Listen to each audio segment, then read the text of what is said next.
Shake it, baby. Oh yeah, shake it, shake it, shake it.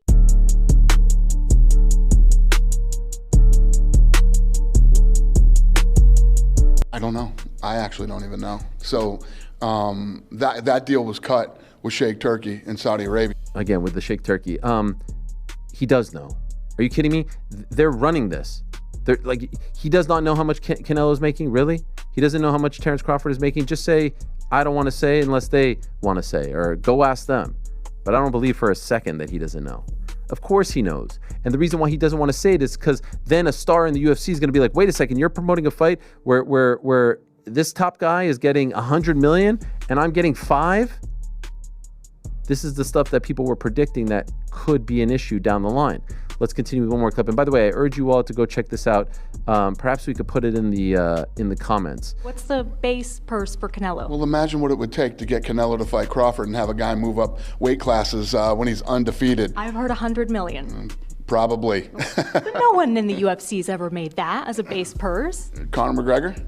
100 million. But that was against Floyd in a boxing match. Okay. That's right. Okay. That wasn't in the UFC. What about Crawford? I mean, by the way, can we pause? Crawford. Amber Dixon doing a phenomenal job here. She's well researched. She's not afraid. Again, you don't have to be confrontational. Just know what you're talking about. No one in the UFC has made anywhere near 100 million. Conor McGregor made 100 million for a boxing match, which was not under the UFC umbrella. They were a part of it. All they really did was loan him out to, Mayweather Promotions and Showtime and all that stuff. And she's like actually in a calm demeanor, hitting him back with facts.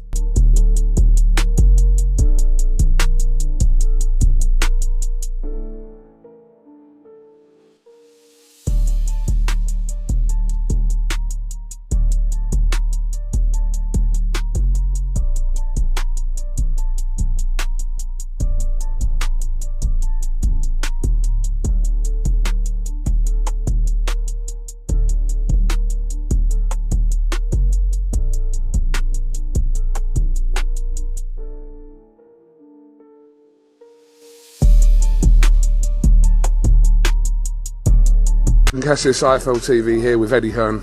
All right, mate? Hello. Yeah, man. Sorry, I'm only joking. Look very smart today. Would you do that to Dana White? Ooh. Oh no, you wouldn't even get an interview, would you? Oi, careful, I've got a column out there. Yeah, exactly. Yeah, if he can, he's the only one that got a one-way Canelo this week. Wow. How's your access been? Oh, wow. How's your Canelo access? not your mate anymore? No, how's your access been out? Access, it's all right. Column got Canelo. Okay, it's fine. Good. Let's get on to the real stuff. Did you know your mate? Who? Canelo. Yeah, of course. All right.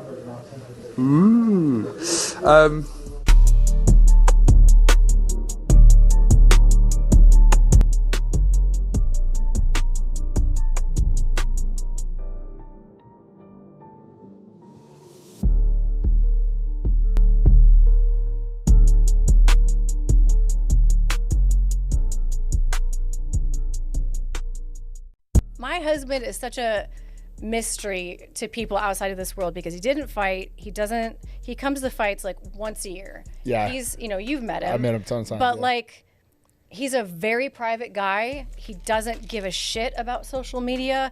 He doesn't pay attention to it. And he's like the most secure, confident person. And thank God for it. It's what I love about him. It was what attracted me to him. So like, he just hates any type of spotlight. Like people are like, why don't you post more pictures of your husband? I do if you look for them, but like he hates it. He hates being in pictures. He just does not like attention in any way.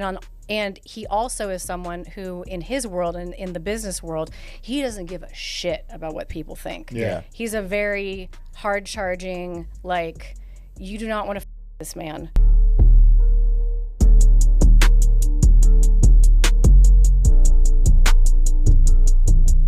Who is your favorite UFC fighter to watch? Cowboy Cerrone. Who is the best Brazilian UFC fighter of all time? Para mí, Rosella. Who is the best featherweight in UFC history? Rosella. What is the best city to fight in? Las Vegas. Who is the pound for pound #1 right now? Creo que Makhachev. What is the best KO in UFC history? Yo creo que Masvidal versus Ben Askren. Who is the best UFC fighter of all time? John Jones. Valentina Shevchenko is, I find her very attractive. It's going to be interesting. It's going to be interesting to see if Zhang Weili is even stronger at 125, because I don't know how much weight she's cutting. You know, I don't know how hard that 115 cut is. Right. But when you're down that low, 10 pounds is a giant difference. Everything. It's so big. There's never been any movement on just making another weight class in the middle of that. God, there should be. There should be a It's weight not class. happening, fellas. It's never happening. Why? There should be a weight class every 10 pounds for Like men. boxing? Yeah, I agree. Yeah. No, boxing is a lot more. Boxing a lot more. It's just They just need it where there's tweeners. Like 85 to 205 is bananas. Bro, 20 pounds is crazy. well, hold up. Remember, I would fight at 230, 235. Every guy I fought was 265. Right. Think about from 206 to 265 is a weight class. That's insane. It is Really, I insane. should be a cruiserweight. Yeah.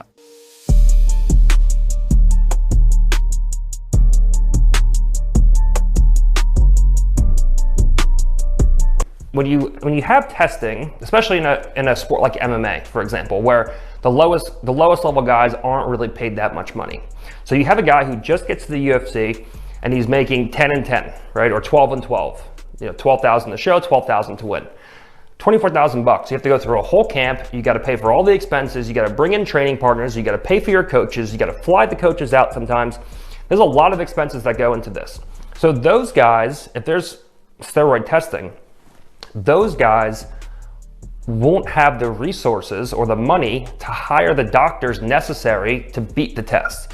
So those guys are natural. The guys at the top who are making millions of dollars, those guys will always have or part of the big teams will always have the resources and money available to them to hire the doctors to help them beat the tests. And the whole purpose of steroid testing is so that you don't have natural athletes competing against unnatural athletes. But you get that anyways, because the guys at the bottom can't afford to or don't have the resources to beat the test, and the guys at the top do have the resources. So then you just end up with guys who are naturally competing against guys who are juiced up anyways.